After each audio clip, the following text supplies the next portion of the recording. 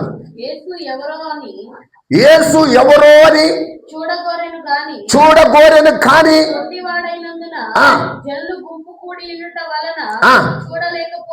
కనుక యేసును చూడాలని ఆశ ఒకటి. ఎవరికి? జక్కయ్యకి. ఆయన ప్రభుత్వ ఉద్యోగి, ధనము ప్రతిరోజు చూస్తాడు. అది ట్యాక్స్ కలెక్టర్గా ఉన్నాడు. అతడు పన్నులు వసూలు చేస్తూ ఉంటాడు. ఆయనకి ఏమనిపించింది అంటే ఒక పరివర్తన ఉంది, ఆస్తు ఉంది, పేరు ఉంది, ధనవంతుడు, చాలా స్థితి ఉంది, కానీ యేసును చూడాలని ఆశ ఉందట. దేవునికి స్తోత్రం. ఈ రోజున దేవుని బిడ్డలారా ఒక ఆశ పెట్టుకోవాలి, యేసు మీదే ఆశ పెట్టుకోవాలి. యేసును చూడాలని, యేసులో ఉండాలని, యేసులో నడవాలని, యేసులో జీవించాలని ఆ ఆశ మనలో ఉండాలి.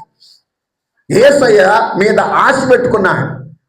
ఎప్పుడైతే 5 రకాల ఈయనలో ఆశ ఉంది ఆయనకి, 5 రకాల ఆశ. ఒకటేంటయ్యా అంటే యేసును చూడాలని. యేసయ్య ప్రత్యేకము.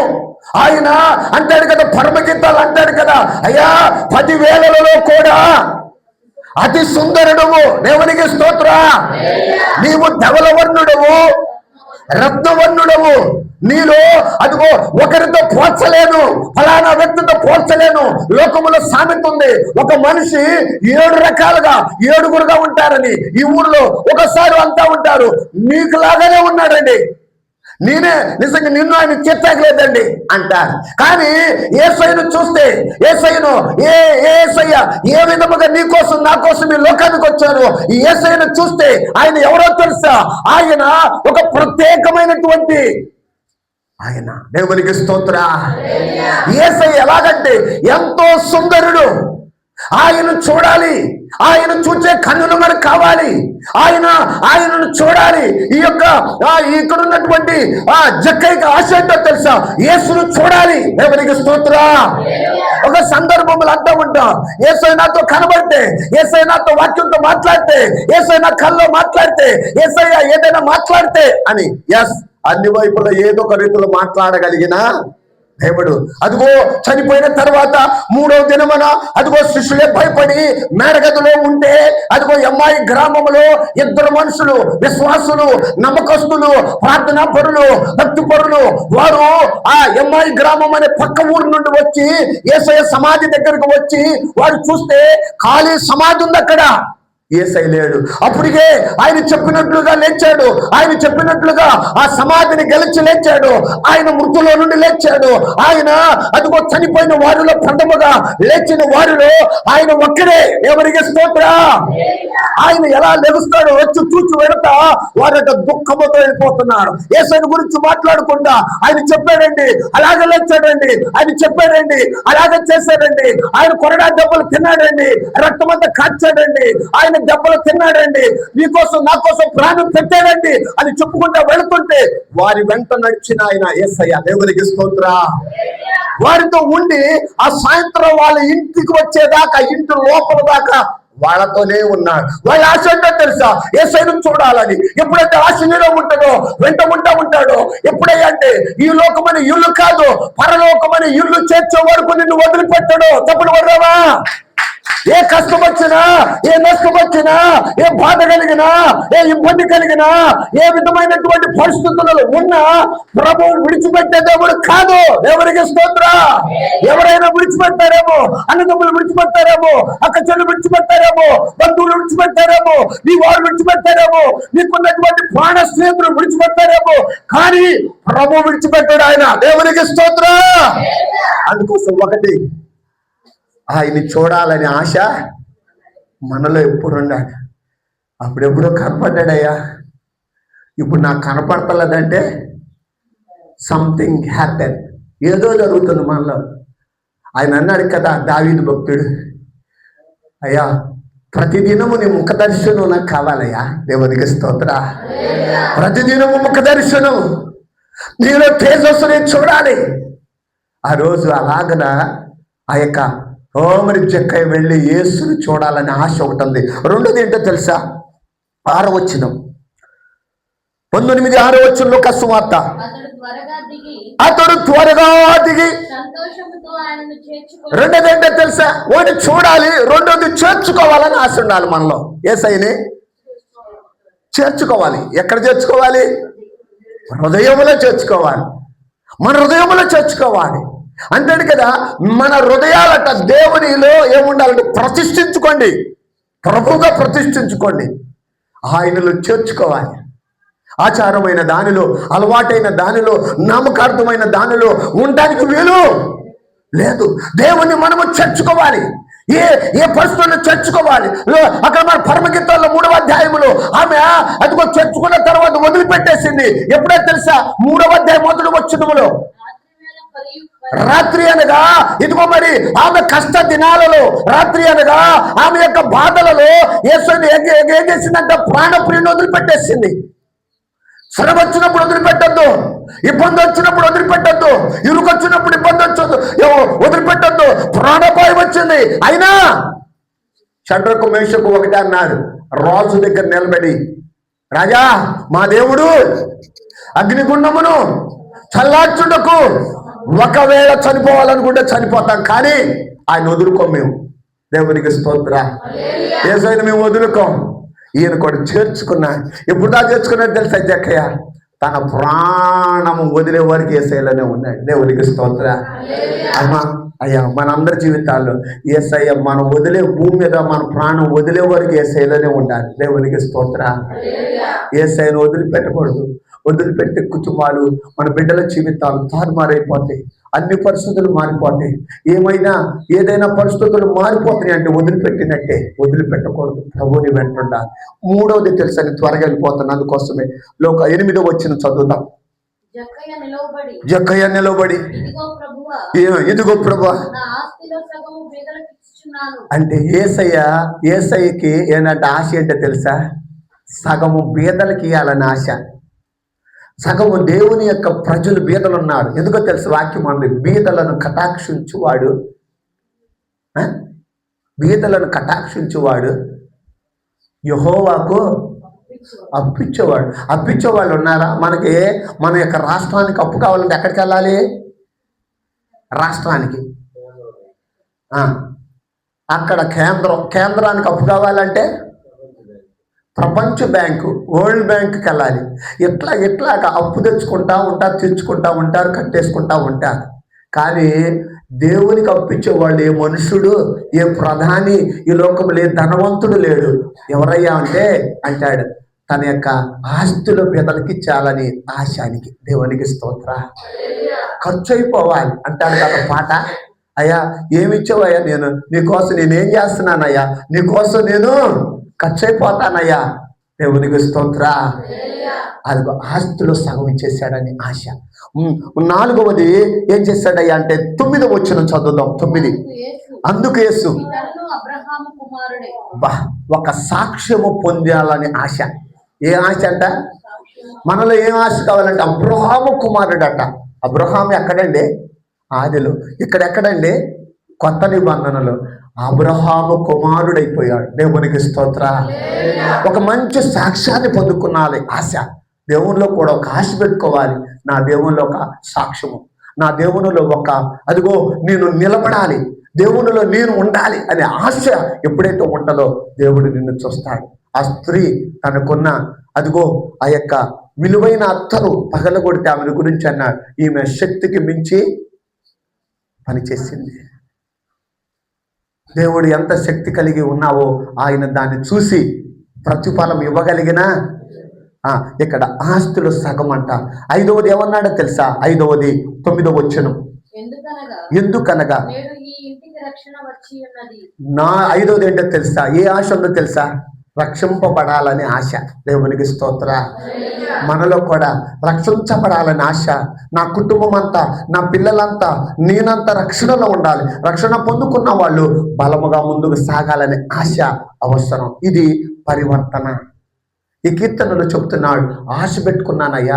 ఏ వ్యక్తి ఆశ పెట్టుకుంటాడో ఆ వ్యక్తిలో ఈ 5 అనుభవాలలో దేవుడు పరివర్తనలోనికి తీసుకువెళ్ళును గాక. మన జీవితాల్లో అట్టి కృప మనకు తోడే ఉండి నడిపించును గాక. దేవుడి మాటలు ప్రభు మన వెనుకడిలో దేవుడు దీవించి ఆశీర్వదించి ఆశీర్వదించాలని కోరుకుంటూ ఉన్నాను. దేవుడి మాట మనం విని కూడా దీవించి ఆశీర్వదించిన గాక. ఆమె అందరికీ